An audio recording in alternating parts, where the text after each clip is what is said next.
All right, there we go. Now we're live. All right, everything just kicked in. Good deal. Well, welcome everybody to this show, Murfreesboro.com podcast. We appreciate you tuning in as always. And we got a special one today. Mayor McFarland is here with us. Thank you for coming in. My pleasure. Not a very far walk from my office. I know, right? You're right around the corner. So, and we know of all people, you are a very, very busy man. So we appreciate you taking the time to come over here. So, and you know, just on a personal note, I'm just going to ask, how do you do it? Like mayor, family, business, how do you juggle everything?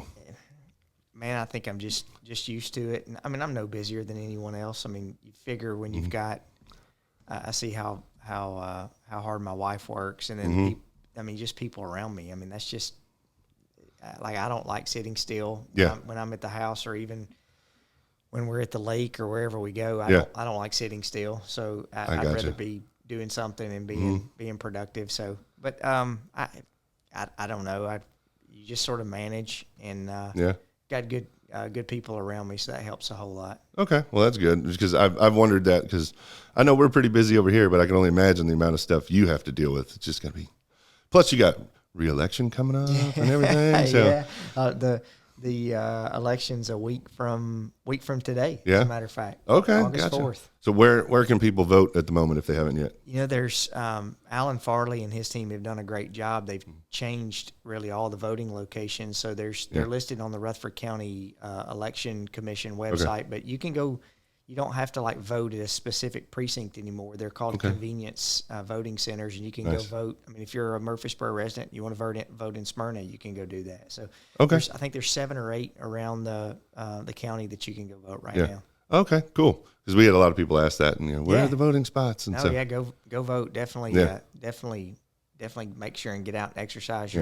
I was looking back at, of course, some of the gentlemen that I'm running against, and it shows there was something that showed the last 4 voting cycles, and so I voted in all 4 of the last voting cycles. Some of the other gentlemen had not, and my boys had just registered to vote. They're almost 19 now. Oh yeah. And one of the things I just stressed to them, I was like, hey, no matter who you vote for, don't miss the opportunity to go out and vote. And so that's something I look back, and I think I've never missed since I was 18. I've never missed a opportunity to vote. Yeah. So 4 or 5 years ago. That's exactly wonderful. Right. Yeah. We were just talking about my hairline now. Oh gosh. You can definitely tell that it wasn't 4 or 5 years ago. Hey, it's I totally understand. Yeah. I promise.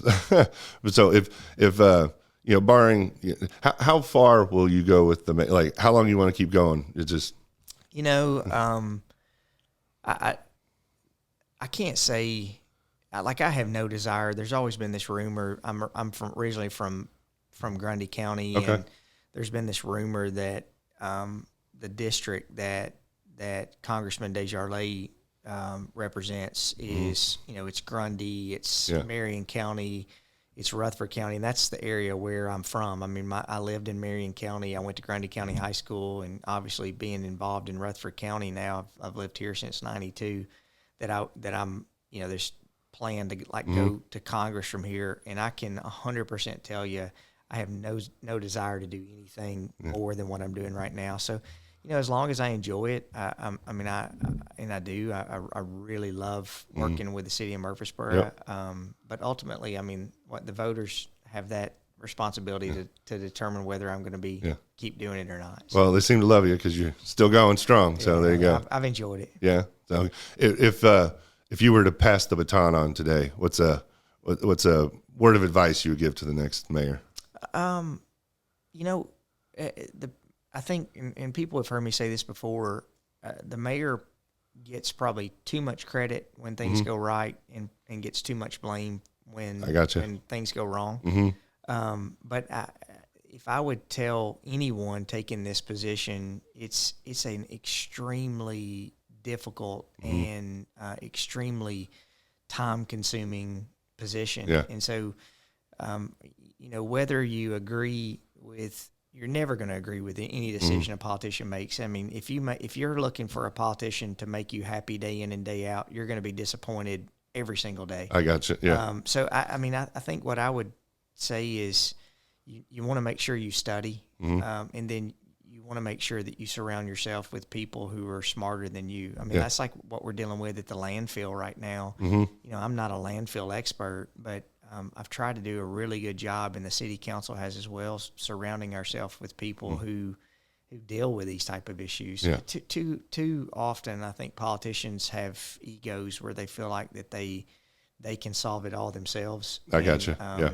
I would just tell someone you have to sort of check your ego at the door and make sure anything you're doing with humility. Oh, all right. Well said. Dang. Okay.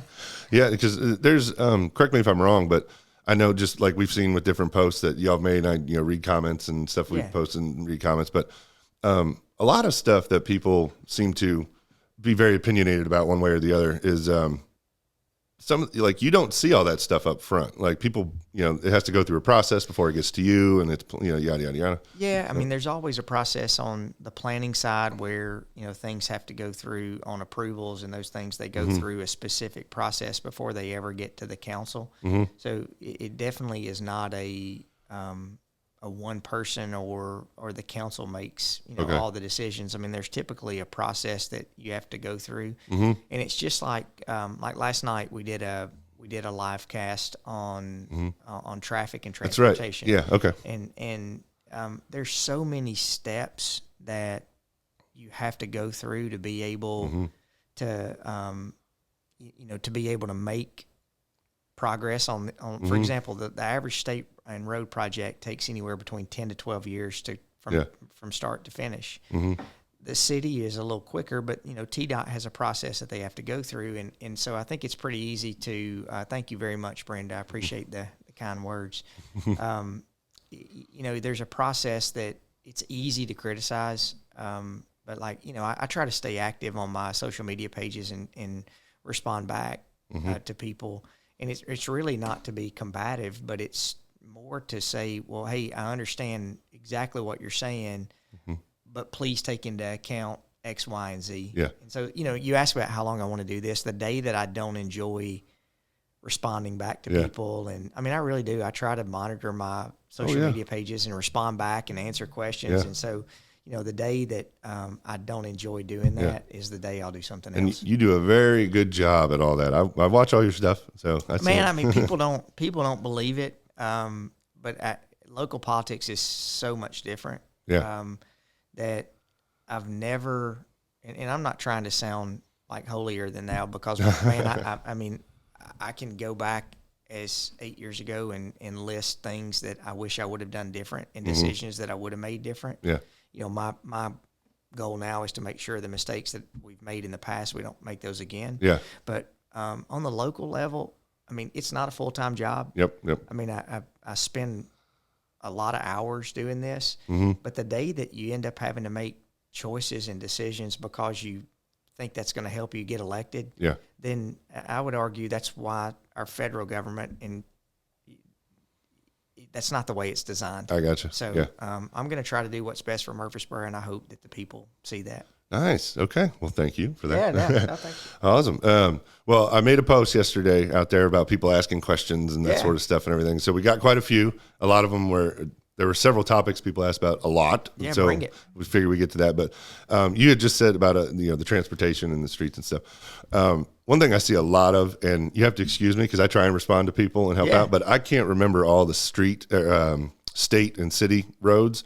And a lot of people, when they talk about, why can't we do this? Why can't we do that? Well, there's some roads we have no control over, correct? Like the state roads, CDOT? Yeah, I mean, so the majority of the major roads that people have concerns about inside the city, Old Fort Parkway, Highway 231, Broad Street, Highway 99, Bradyville Pike, Highway 96, Memorial Boulevard, those are all state roads.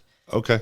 Every single one of all them. The big ones. All the big ones. Yeah, got it. And I'm not saying that to push that off to the state at all, no. Because, we have to partner with the state. But it's like Chris Griffith, who's our director of infrastructure, was talking last night. Chris has been with the city for almost 30 years.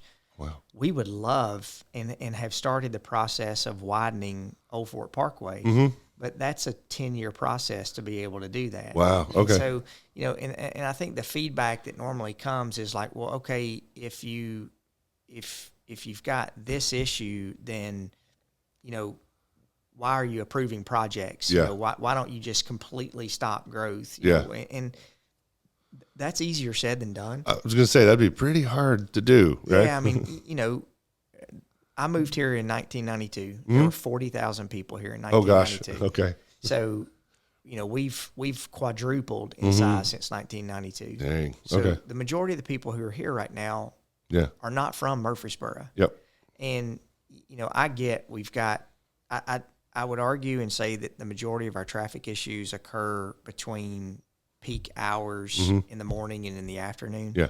I drove down Medical Center Parkway day before yesterday at 1:30, and I never really stopped.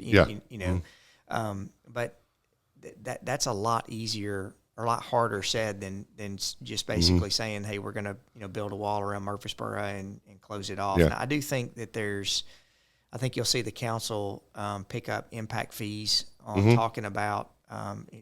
I'm supportive of a impact fee for roads and for schools. Okay. I think that's something that the council's kicked around for years, and I think it's something that we're going to have to do. But at the same time, you may move into Murfreesboro and you may buy an existing house. Well, that your new growth, but you're not going to be paying for new growth on an impact fee because you're buying an existing house. Got it. So, and just because someone who sells an existing house, they may move in to another existing house. So it's a very complicated issue. Yeah. Okay. All right. Well, thanks for naming all those roads, by the way. Yeah. So now I can go back and reference them. So because we get that quite a bit about roads. Yeah. I mean, like a good example, there's been a lot of discussion on Medical Center Parkway. Yes. Medical Center Parkway is a city road. So it's one of the few city roads that has its own interchange on the interstate. Okay. So anything that we really want to do on Medical Center Parkway can start really quick. So for example, the section from I-24 to back to Thompson Lane, that's going to be slated. There's about 5,700 linear feet that's going to have to be widened to 3 lanes, and that's going to start in January of 2023. Wow. Okay. So we could never start a state project that fast because of the things you have to go through. Yeah. So that's cool. Yeah. So those are some of the things that we can do a little quicker. Nice. Okay. Well, thank you for the heads up on that. Yeah, hey, you heard it here, folks. All right, there you go. Medical Center. Cool. Well, I'll go do video on that one. Thank you very much. Well, a lot of Medical Center Parkway is already 3 lanes.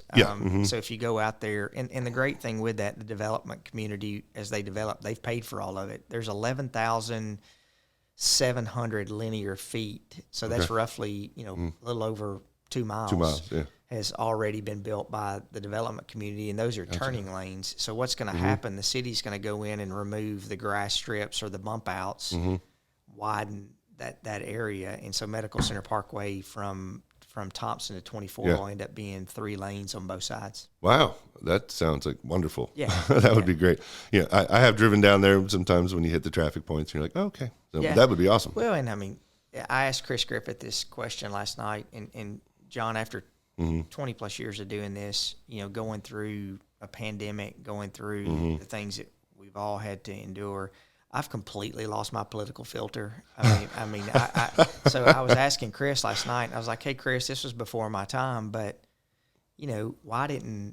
if we had to do it over again, would we have built shoulders on Medical Center Parkway, to allow for people to pull over for emergency vehicles or whatever? And he was like, yeah, absolutely. I wish we could have we could have gone back and done that. So I got you. I think we won't make those mistakes again. Yep. Well, there you go. Learn for the future. That's awesome. Right. Well, perfect transition. Thank you. For Medical Center.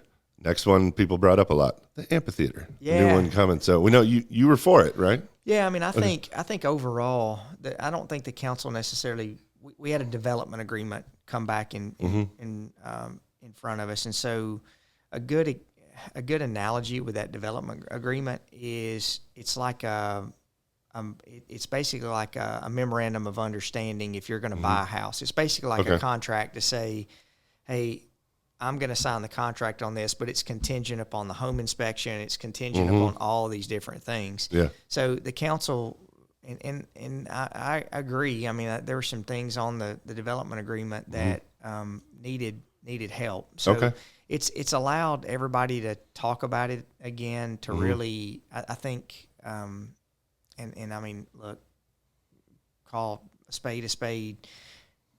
Staff, in my opinion, just presented a 4-page or 5-page sheet of paper, and they didn't really go through to present, hey, here's what the project is. Got it. Now, I still have some concerns. I have some concerns, about traffic. I have some concerns about, lots of different things that I think that we'll be able to discuss. But I don't know a timeline. I mean, my guess is sometime in August that they'll bring it back just for us to talk through it. Okay. But, I mean, the big topic has been location. And here's the thing, I would have a counter argument. That venue is going to operate from 6:30 to 10:30. I think that's the time that they said. Okay. Roughly 25 to 30 events a year. Okay.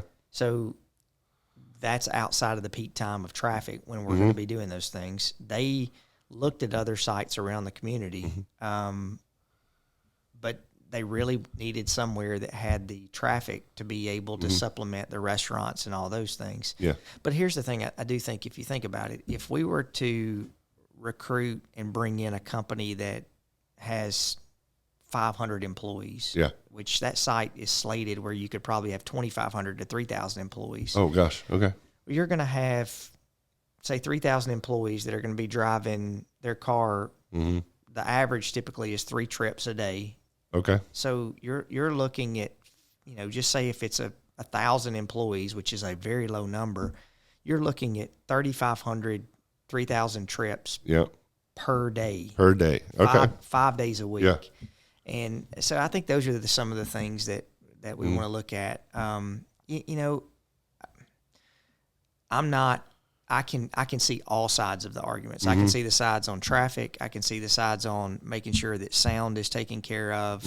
I mean, in a perfect world, I think this development would have been great in the Bottoms area downtown. Okay, there you go. But there's just not a way to be able to put together that amount of acreage in one group downtown. I didn't like in the development agreement giving the land away. I was against that. That was one of the things I made public that I didn't like. So I think there's a lot of things to work through on it. Okay, gotcha.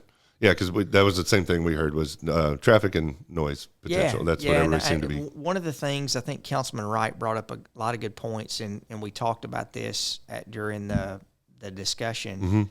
We wanted to see a very detailed traffic plan. Gotcha. And we also wanted to see a very detailed study or sound study. But I mean, and I was telling a buddy of mine I go back and forth with on Facebook, David, I don't know if you know David Criswell, but David and I were messaging back and forth. Gotcha. And even if the council approves the development agreement, that's basically just like a tentative, hey, this possibly could happen. It still has to go through the planning process. It still has to go through the planning commission voting on it. It still has to come to the council for the council to one of the things that we stipulated is we wanted to see the traffic plan. So, I mean, we're like at step A. I got you. By approving a development agreement, and then it has to go all the way to Z before it would ever take place. Gotcha. And so I think there's a high likelihood that it could pass the development agreement, and there still be some significant hurdles that the development would have to pass before it could ever come to fruition. Okay. All right, cool. Well, thank you for explaining all that. That's awesome. So they got one more chance to come back and present, right? Yeah, I mean, the timing is awful on this. Gotcha. It's right during the election season. So, it all gets caught up in that. And then after the election takes place and it comes back, the timing is still not good because you've got 2 council members who, regardless of what happens on the election, you got 2 council members who aren't seeking re-election. So you're going to have, so it's a tough, the timing is tough on it. I gotcha. Okay. Well, thank you again for explaining all that. I appreciate that. Next one up we get a lot of is the Buc-ee's. The Buc-ee's. Yeah, Buc-ee's. There we go. We know the land deal's done and all that, everything. I saw a video on YouTube the other day about a lady saying, this Buc-ee's place is nice. This Buc-ee's place? Yeah, it's wonderful. Yeah. But that's still coming, right? Yeah. Okay. They've gone through, that's a private deal. The property they bought off of Joby Jackson and Elam Road there. They're still coming. They've gotten all of their approvals, so I think it's going through the process to be able to pull building permits now. Okay. Oh, wow. Okay, it's moving along. Yeah, cool. Yeah, it's moving along. Yeah, because I know just when the whole land deal got announced, and like when we went out there and did the thing and all that stuff, and people got so excited. Yeah. And then I know there's the process with it, and then just what happened? Or did they back out? Oh my God, no, Buc-ee's isn't coming. I heard a rumor they're not coming. And I'm like, no, hold on, everybody, time out. Yeah, they're still coming. They're still coming. All right, cool. Yeah, and that's going to be a cool deal for the city. I can't say how many people inside the city are going to drive.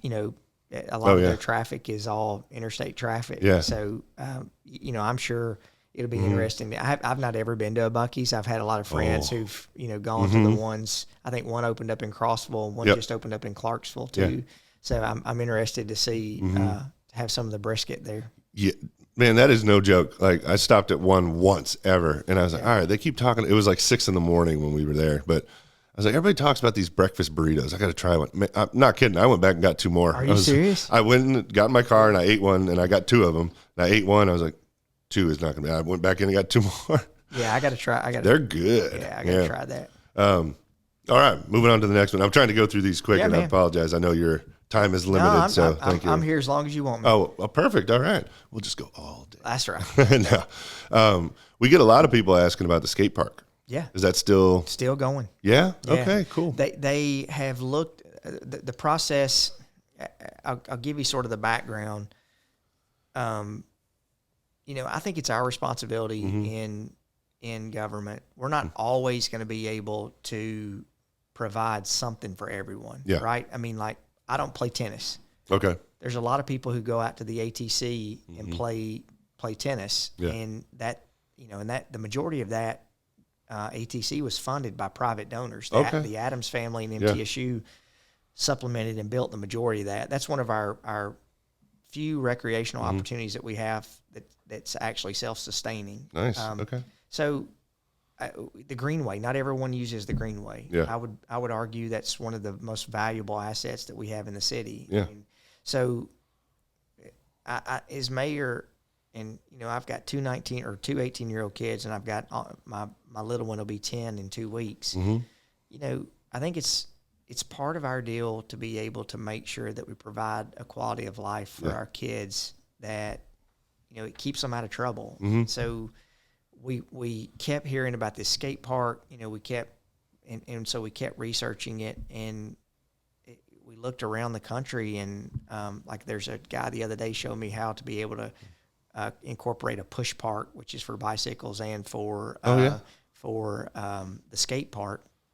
And so, long story short, it was going to go up underneath the bridge on Manson Pike. Okay, gotcha. So what is it that Tommy Boy in a van down by the river? Yeah, I gotcha. So they ended up figuring out that spot was going to be tough to access, and that spot was going to be tough to be able to put a parking lot. Okay. And so now they've transitioned, and they're going to put it out on Old Fort Park, out behind where Kids Castle is. Okay. So there's some pavilions out there that we had to tear down because it was just old. I gotcha. Yeah. So there's already a parking lot there. There's the Greenway goes by there. There's a trailhead down through there. So they're working on the design on that now. Nice. Okay. So is that like for sure going over there? Or? Yeah. I mean, yes. Okay. I think that's the location that they've honed in on, and then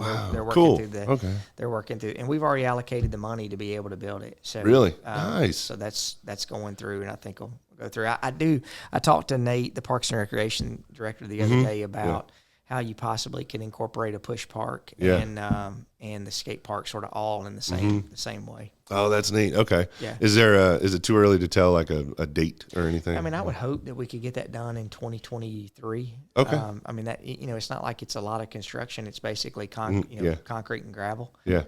So I think that's something that we're still pushing Nice. towards happening. Do you have any idea how big it's going to be, or is that part of the planning? That's part of the planning. Got to figure that out. Yeah. Okay. Well, that's cool. Okay, nice. And it's right over there by Old Fort. That'll be a nice addition over there. I mean, the only negative I think from it not being under the bridge is, if it rains, it's gotcha. Yeah. But I think when they were weighing the opportunities between it being the location under the bridge and then also where it is at Old Fort Park, the other part too is being able for security to be able to monitor it under the bridge. Seemed like that was going to be something that was of a concern. Well, that is a very valid point right there. Yeah. Okay, I get you. Cool. Well, another one that kept coming up was the I forgot what you call it, but the I called it the facelift of Broad Street down by the square. That was proposed down from Vine Street to Church. Yeah. I just called it the facelift. But, so where the our water resource building is, where our fire administration building is now, which used to be City Hall, all the way up. That came to council about 60 days ago, just as a preliminary. Yeah, that was just the proposal, right? Yeah. Something. Okay. Yeah, we had not staff. There's a process that these things go through, and I learned a really significant lesson on like the announcement on Notes Live. I was not involved in those discussions. I mean, that's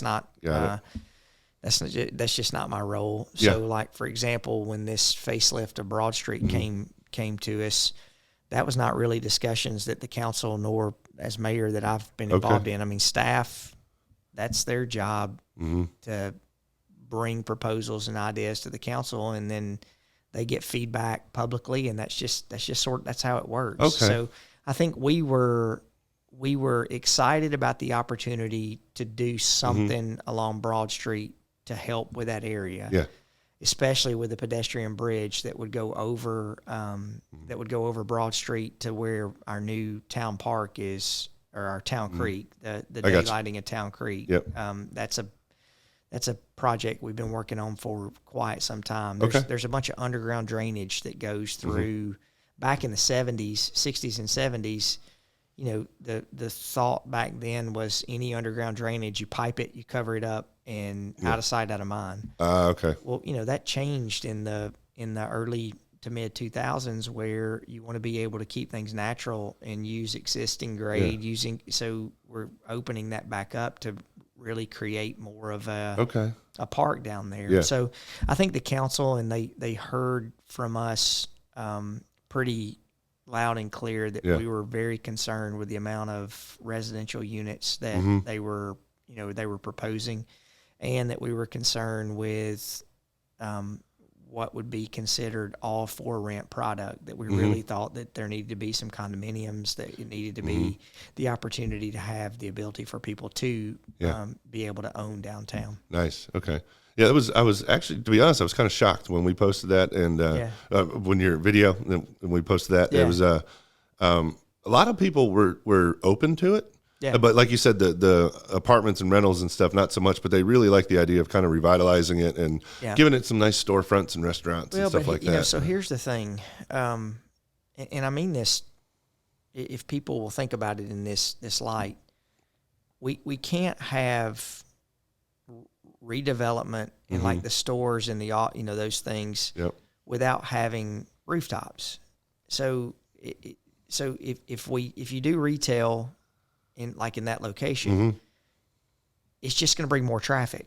Got it. So if you're able to have some rooftops in the downtown area where people can walk, then you don't have the traffic. Yeah. And so it's a mix where, you have to talk about, okay, we love the project, like we love the part about having a boutique hotel. We like having the restaurants and those things on the, because I mean, I would argue across the street in the Bottoms area for years, that's been one of our areas that really needs a facelift and needs some help. Yeah. But you have to be able to have some activity to be able to to sort of facilitate that. And so I think that's where the council was like, hey, we don't disagree that there needs to be some living, some residential. Gotcha. But coming and calling it all multifamily was not something I don't think any of us were just jumping up and down about. Okay, gotcha. Now, is the bridge over Broad, they're calling, is that part of that, or is that something separate? Well, the bridge over Broad, we can't bob. We can't, or what was it back years ago? It was Bridgie McBridgeface. Bridgie McBridge, yes. Which was the true bridge over Broad, which is the big bridge. Yeah. But that's right. I apologize. Yeah. So this would be more of an open air pedestrian walkway that would, right where there's a car lot right there right now. And then there's the city owns the corner where there's an open space next to what used to be Budget Breaks right there. Okay. Yeah. I know. So there would be an area that would allow you to cross over Broad Street, walk over, and then you could get to where the Town Creek area that's going to have the open creek and all of that to be able to walk down Broad Street. Okay, so was that I've seen the pedestrian bridge part has come up multiple times and other different things. So is that for sure happening? Yeah, I mean it's going to have to, it'll be in conjunction with whatever happens on this frontage along Broad Street. But yeah, I mean, originally that bridge was looked to be at South Front Street, which is right there where Cannonsburg is. Yes, and then there's the Longhorn Liquor Store that's right there. That's originally where the bridge was talked about going there. Okay. But then once you look at that intersection, they're figuring that the majority of the pedestrian walkway would be used a whole lot more down at the intersection on Church and Broad than it would be at South Front Street. Okay.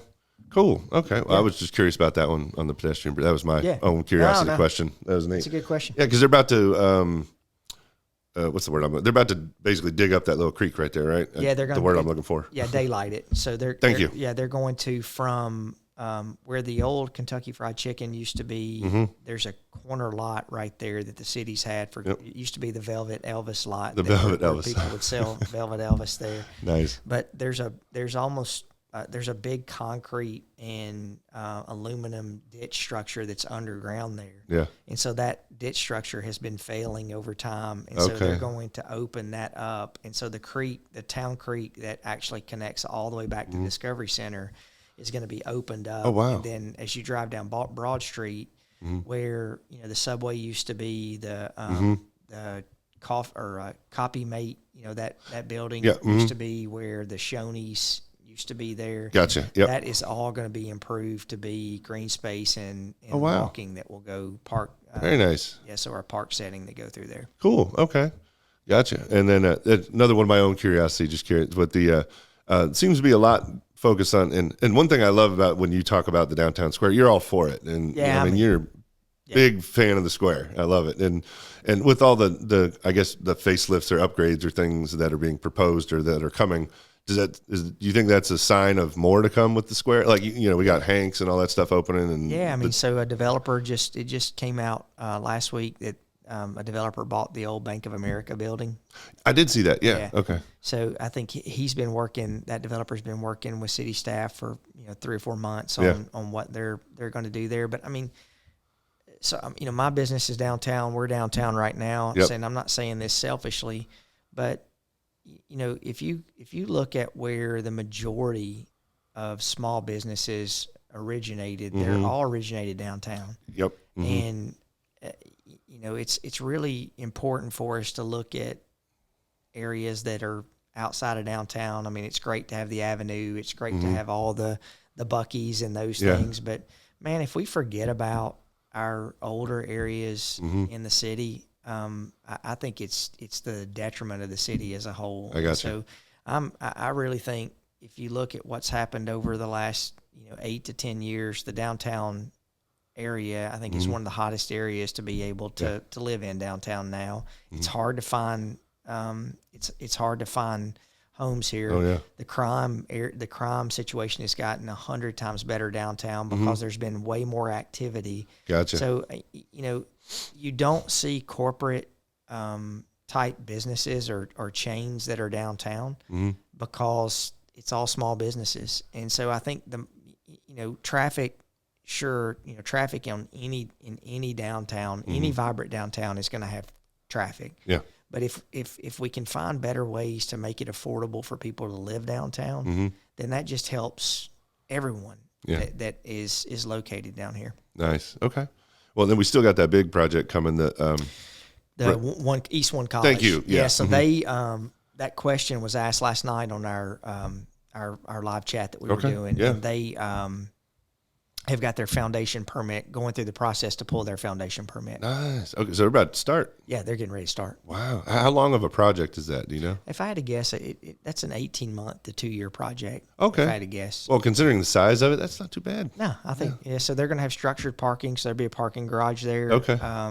They're doing residential. They're doing some retail, some restaurant space. So nice. I mean, I think downtown is continuing to trend upward.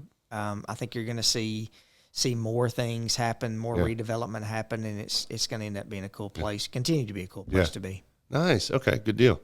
And thank you for mentioning. You had actually mentioned like the crime downtown and stuff like that. We had this gets brought up sometimes. Obviously with growth and different things people see. I'll get to that in a second. But the crime overall is decreased. Yeah. I mean, this is not a great political thing to say. Murfreesboro, if you were to take about a 1.5 mile ring around MTSU, is one of the safest cities in Tennessee. Okay. I mean, the majority of our crime that we have that's either violent or what you would look at your high level crime, it's typically around where a lot of the student housing is over at MTSU. I mean, you don't see a lot of shots fired, and you don't see a lot of those things that are, for example, in the Blackman area or on the south side of town, or I mean, you just don't see a lot of that. Yeah. And we're going to continue. We've made some really good strides with MTSU on helping with some of those things. I mean, this, I graduated from MTSU. I was the student body president there. I love MTSU. That doesn't mean that we're always going to agree on things. I think MTSU made a huge mistake they've eliminated almost from 8,800 on campus housing units. They're down to close to 2,000 units. Really? And so what ends up happening when you take that control of those housing units off campus and you push those off campus, the university loses that control of, students have to live on campus. I mean, they can't lease to somebody else, right? Yeah. So if I own an apartment complex and it's outside of the campus, I legally can't just say I'm only leasing to students. I mean, I can't do that. Fair housing laws don't allow you to do that. So what's happened is you may end up having a 21-year-old college who lives in the same apartment complex that a 35-year-old drug dealer does. Got it. And so, that's something that we continue to fight. Now, we've really put tightening the screws on a lot of these apartment complexes where typically the apartment complexes that we've had the most issues with are the apartment complexes that share open space in the center. And then they rent 4 rooms around that open space. Got it. So in essence, if you have 200 units, you actually have 800 individual leases that are in that complex. Sense. Yeah. So now what's happening is the private sector has really seen those are not good situations. Got it. So now we've got all these groups that are coming in that are buying these complexes and they're converting them back to traditional student housing. And I think listen, when I first was elected, one of the worst meetings I had was with an apartment complex where the owner was out of Miami, and there had been a couple of shootings in that complex. And I mean, we basically, once you get to a certain point where we were like, look, your place is dangerous. It's a nuisance. You either fix it or we will. Yeah. And you're not going to like how we fix it. Wow. Okay. And so you hate, you talk about being mayor and having those tough discussions. I mean, those are the discussions I think that we have to fight for our area. And I mean, I've said this before. I mean, like living downtown, sure, you got 20,000 students here and it is a target rich environment for crime. If you're a drug dealer, you want to be around where you can sell drugs to people. I gotcha. And so we have really tried to partner with our apartment complexes to be able to give incentives to make their complexes and continue to make them safe. Okay, gotcha. I'm curious as to how you feel on this one, because I've had this discussion with so many people, and I see it all the time on comments. If we, we work with closely with the police departments, the fire departments, and everything, and they'll send out like, hey, we're looking for somebody or this or that or whatever, such and things like that. And people are like, God, crime has gotten so bad and this and that. It just, correct me if I'm wrong here, but you said crime's gone down, but I think just with the emergence of social media and things going viral so fast, people are like, oh my God, it's everywhere. No, not really. Well, we just had this discussion before we were on air that we've got a local big box that I think it was Bill Ingvall that, he was with the Jeff Foxworthy and Larry the Cable Guy. Yes, okay, yeah. What they used to call themselves, but he's like, you can't fix stupid. Can't. and so I got really frustrated yesterday. David, the guy I was talking about, had mentioned this to me, and once I started researching it, that we're posting on our police social media page, people at this certain big box, and they're walking out the door with a shopping cart full of goods. Yep. And I'm like, okay, we continually are as a police department, we're continually posting things from these groups. I'm like, hey, at some point, if I'm the business owner and people are stealing stuff from me, like walking out the door with stuff, walking right out. I mean, I know when I buy something from Sam's with my cart, I mean, they're standing at the door saying, hey, I need to see your receipt before you can go out the door. Yep. Well, I mean, if people are walking out the door of your business and you're not doing anything to keep people from stealing your stuff, then that's on you. Yeah. I mean, and so I really appreciate our police department and what they what they try to catch these people. But I mean, we've got to do. I mean, like I lock my car every night. Yeah, yeah. I mean, I lock my house every night. Oh yeah, and absolutely. So, the amount of people, and I'm a gun owner, but I'm taught that when I carry my gun, I put it in my glove box and I make sure that I don't leave it there overnight. I lock my glove box. I mean, so there are these things that you're taught when you leave your car. You're really taught don't leave a gun in your car. Yeah. So I think there are those things that as a community or really as a business owner that, man, it's just frustrating to we have to do our part, as well. But I mean, look, as the city grows and you got people coming in, I was talking to a lady Sunday, as a matter of fact. She called me, and they're in the Kingdom Ridge area, and they were having some crime and people breaking into their cars. And I was telling her, in what we continually see, a lot of the crime that happens is not from people inside of Murfreesboro. Like we had a rash of crime on the east side of town, and when the people were caught, they were people who were on drugs that were from the Cannon County area. I gotcha. That were driving in, stealing, and then leaving. Yeah. And so, I think it's our responsibility to make sure that we continue to help our police department with those resources. But, man, I'll still continue to say Murfreesboro, overall, Murfreesboro is an extremely safe place to live. Oh yeah, well, I would agree with that, and it just blew my mind with some people in the comments I was reading, and because they would see something, oh, we're looking for so and so or whatever, and they would just be plastered all over the place because everybody's sharing it and everybody's, hey, have you seen this person? And they instantly think, oh God, crime's horrible. But no, it's that. Sorry, and I mean, you're right with that. I mean, I think we've as a city government and I don't think you can be transparent enough. I think it's important for us to make sure that we share what's happening, good and bad. Yeah. And you can't have it both ways. I mean, we can't try to stop some of the things that are happening by posting that message out and say, hey, what about this person? And at the same time, if we didn't do that, I mean, no one would ever know that some of those things are occurring. Exactly. So, yeah, totally. Yeah, so I think we've just tried to be transparent and share with our residents, hey, be on the lookout for, X, Y, and Z. Oh, yeah, I got you.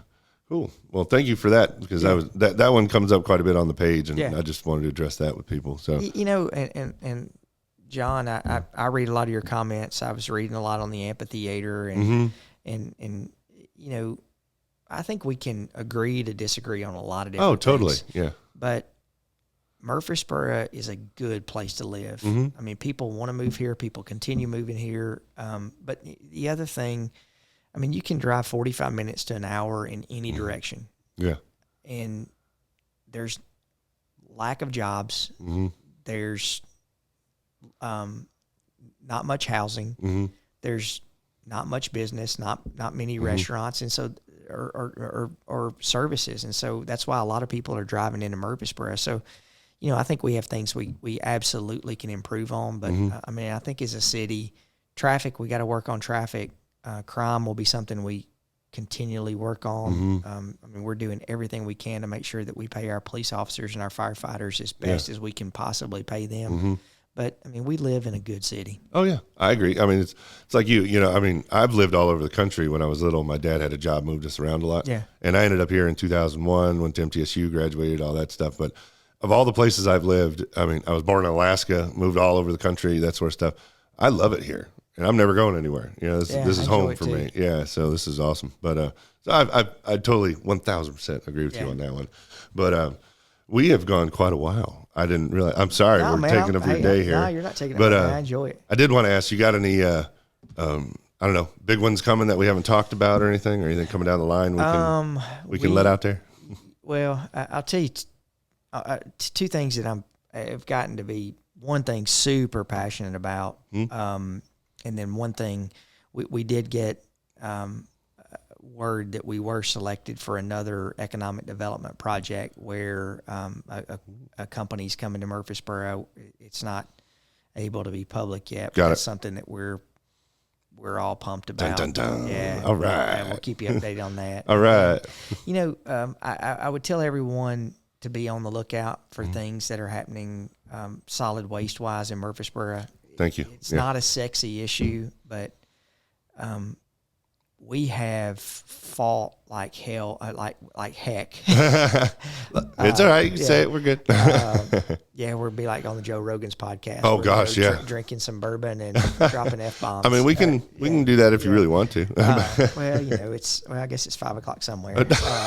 Right. So I think we've really fought the landfill and really took the lead on some of the things that are happening out there.